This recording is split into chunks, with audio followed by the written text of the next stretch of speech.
আজ অনেক দিন পরে আমার একটা তরহারি রান্না করব। তরহারিটা রান্না করার জন্য যে যে উপকরণগুলো নিতে হবে, কারণ এই তরহারিটা এতটাই স্পেশাল আমার কাছে, এতটাই স্পেশাল যে এর গুণাবলী আমি বলে শেষ করতে পারবো না। তার জন্য এখানে নিয়েছি হলো নতুন আলু, ছোটো ছোটো আলুগুলো, আর বাইগুন, আর এই যে সিম নিয়েছি, আর বিসিয়ালা সিম নিয়েছি, কাঁচা টমেটো নিয়েছি।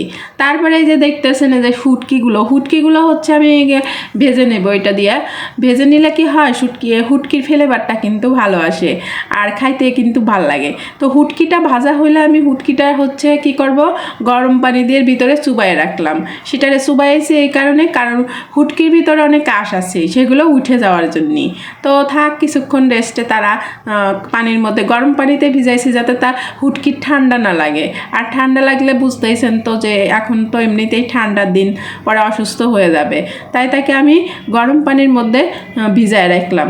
তারপরে হুটকিটা রান্না করার জন্য আমি এই যে উপকরণগুলো দিলাম, এখানে একটু আদা এবং হচ্ছে একটু হালকা জিরে বাটা দিয়ে, কাঁচামরিচ দিলাম, দিয়ে একটু ওই যে হলুদের গুঁড়া দিলাম, একটু ধনে গুঁড়া দিলাম, তারপরে একটুখানি লবণ দিলাম স্বাদ মতো দিয়েন, বেশি দিয়েন না যাতে আবার খাইতে খারাপ লাগে।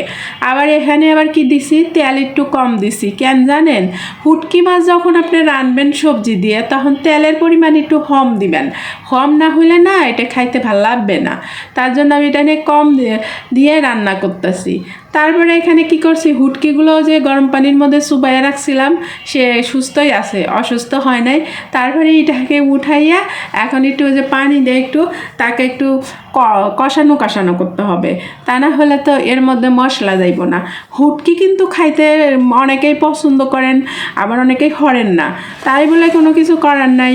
যে অনেকেই বলতে পারেন আপা আবার হুটকি মাছের রেসিপি দিল না, এটা আমি আসলে কারোকে শিখাচ্ছি না। আমি হচ্ছে যেভাবে আমার বাড়ির জন্য রান্না করি তাই সেভাবেই দিলাম। তো এইভাবে রান্না করে খাই দেখবেন। এরপরে আমি এই যে সবার সাথে ভালোবাসা বানানোর জন্য নাড়াচাড়া করে নিচ্ছি। দেখেন না সবজিগুলো কি সুন্দর লাগতেছে। এখানে আপনারা বলতে পারেন আপা এত কম হুটকি রান্নতেছেন কেন? আরে বাবা, হুটকিটা তো আমার একাই খাইতে হবে নি, আমার ঘরের যে বাইরে আছে এরা হতে হুটকি মাছ খায় না। তারপরে যদি ভালো লাগে একবার একটু খাবেনি, না হলে এটা আমাকে একাই খাইতে হবে। তো যতবার শুটকির তরকারি থাকবে এতবার কিন্তু আমি ভাত খাইতে ভাল লাগবে, কারণ এটা আমার মোস্ট অফ ফেভারেট তরকারি। তারপরে এখানে কি দিয়ে দিলাম, পেঁয়াজ কাঁচা। আমি কিন্তু হুটকি মাছে আগে কোনো পেঁয়াজ দেইনি, এখন দিলাম কেন জানেন, এই হুটকি মাছের সাথে পেঁয়াজটা যখন আস্তে আস্তে সবজির সাথে থাকবে তখন কিন্তু এটা খেতে অনেক ভাল লাগবে। তার জন্য আমি সবসময় সব তরকারির সাথেই দেখেন পেঁয়াজটা এভাবেই দিই। তারপরে একটু পানি দিয়ে এটারে ঢাকা দিয়ে দিলাম যাতে যে সবগুলো উপকরণ সিদ্ধ হয়ে যায়। তো সিদ্ধ হলে তো ভালো মতো সিদ্ধ হলে গলা হলে হুটকি মাছ খাইতে ভাল লাগে। আর একটু ভিজা রাখতে হবে যাতে হচ্ছে রস থাকলে ভাত দিয়ে খেতে খুবই ভাল লাগে। তো আমি এটাকে একটু ভিজা রাখবো, তার জন্য এখন এ পর্যায়ে কিন্তু আমার হুটকির তরকারিটা হয়েই গেছে।